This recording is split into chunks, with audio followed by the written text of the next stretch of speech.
안녕하세요. We Learn to Share의 조윤입니다. 오늘 저는 여러분께 미적분 과목의 첫 번째 단어, 등비수열의 극한에 대해 알려드리려고 합니다. 등비수열의 극한을 구하려면 다음과 같이 5개로 R, 즉 공비의 범위를 나눠야 합니다. 첫 번째는 R이 1보다 큰 경우에 대해 알아봅시다. R이 1보다 큰 경우이므로 예를 들어 R이 2라고 생각한다면 수열 R의 n제곱은 2의 n제곱이 되고 이 수열은 2, 4, 8 이런 식으로 무한대로 커지기 때문에 발생하게 됩니다. 두 번째로 R이 1인 경우에 대해 알아봅시다. R이 1이므로 R의 n제곱은 1의 n제곱이 되고 이 수열은 1, 1, 1 이런 식으로 계속 반복적으로 1이 나오기 때문에 1로 수렴하게 됩니다. 세 번째는 R이 마이너스 1보다 크고 1보다 작은 경우에 대해 알아봅시다. 벌이 마이너스 1보다 크고 1보다 작은 경우이기 때문에 예를 들어 벌이 2분의 1일 때와 벌이 마이너스 2분의 1일 때 이렇게 두 가지 경우를 생각해 보겠습니다. 우선 첫 번째로 벌이 2분의 1일 때는 수열 R의 n제곱은 2분의 1의 n제곱이 되므로 이 수열은 2분의 1, 4분의 1, 8분의 1 이런 식으로 지속됩니다. 이 결과 이 값은 점점 0에 수렴하기 때문에 이 값은 0에 수렴합니다. 다음은 R이 마이너스 2분의 1일 때입니다. 실 R의 n제곱은 마이너스 2분의 1의 n제곱이 되기 때문에 이건 마이너스 2분의 1, 4분의 1, 마이너스 8분의 1 이런 식으로 지속되는데 부호가 계속 반복되므로 발산하는 것처럼 보이지만 합선을 그려보면 여기 0이 있다고 생각하면 마이너스 2분의 1, 4분의 1, 마이너스 8분의 1 이런 식으로 점점 0에 가까워진다는 사실을 알 수 있습니다. 그러므로 이 값 또한 0으로 수렴하게 됩니다. 다음은 R이 마이너스 1인 경우에 대해 알아봅시다.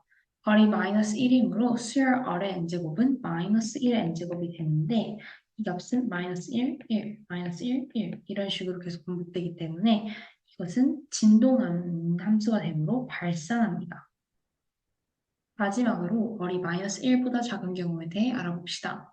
R이 마이너스 1보다 작으므로 R을 마이너스 2라고 설정했을 때 이 함수는 마이너스 2의 n제곱이 되므로 마이너스 2, 4, 마이너스 8 이런 식으로 반복되어 수직선 위에 나타내어 보면 예를 들어 여기가 0이라고 하고 여기가 마이너스 10, 10 이런 식으로 기준점을 잡아준 다음에 마이너스 2, 4, 마이너스 8 이런 식으로 계속 0과 멀어지면서 진동하기 때문에 이 함수 역시 발산이 됩니다.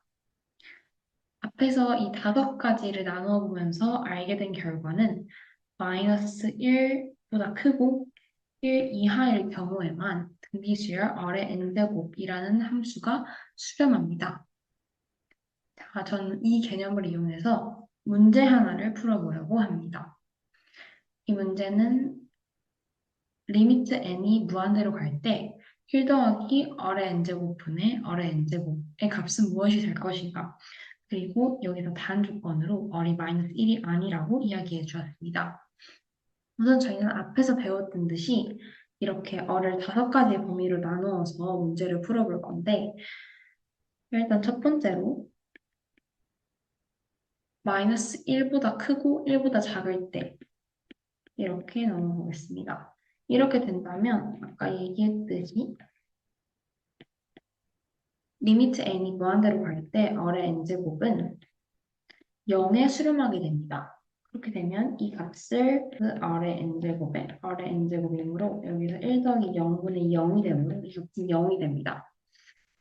다음으로는 R이 1인 경우에 대해 알아보겠습니다. 이렇게 되면 앞에서 했듯이 이 값은 1이 되므로 여기를 똑같이 대입을 해주면 1 더하기 1분의 1이 되므로 2분의 1이 됩니다. 세 번째로는 R이 마이너스 1보다 작은 경우와 R이 1보다 큰 경우를 뜻하는데 앞에서 말했듯이 이 두 함수는 발산하게 됩니다. 그러므로 R의 n 이 경우는 발산이 되지만 새롭게 이 식을 해석해보면 어의 n제곱분의 1은 0이 됩니다. 이걸 좀 더 자세히 설명을 해보자면 예를 들어 어의 n제곱이라는 함수가 1, 2, 3, 4 이런 식으로 반복된다고 하면 어의 n제곱분의 1은 1분의 1, 2분의 1, 3분의 1, 4분의 1 이런 식으로 계속 0으로 가까워집니다. 그러므로 어의 n이 무한대로 갈 때는 어의 n제곱분의 1은 0으로 가게 됩니다.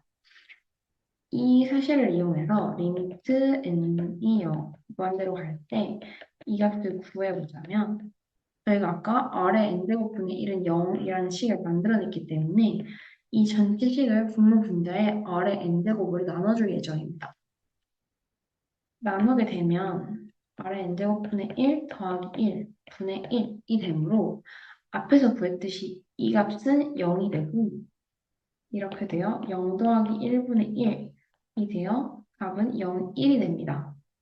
그러면 앞에서 말했듯이 저희는 세 가지로 이 식을 나누게 되었고 여기서 두 가지, 그러니까 원래 다섯 가지였는데 세 가지가 된 이유는 일단 여기서 r이 마이너스 1보다 작은 값과 r이 1보다 큰 값, 이거 두 개를 합쳤고 그 다음에 문제 조건에서 r이 마이너스 1이 아니라고 이야기를 해줬기 때문에 다섯 가지 범위가 아닌 세 가지 범위로 나눌 수 있었고 이 세 가지 범위를 통해 최종적으로 답을 구해보자면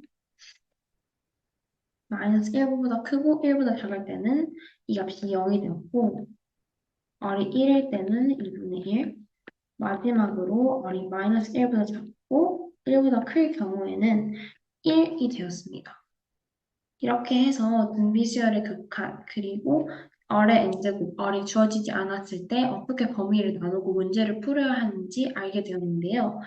여기서 가장 중요한 것이 뭐라고 생각하냐면 이렇게 R의 범위를 나누어서 이 리미트 값이 발산하는지 아니면 한 값이 수렴하는지 알고 문제를 푸는 것이 가장 중요하다고 생각합니다. 지금까지 We Learn to Share의 조윤이었고 궁금한 점이 있으시다면 댓글로 남겨주세요. 감사합니다.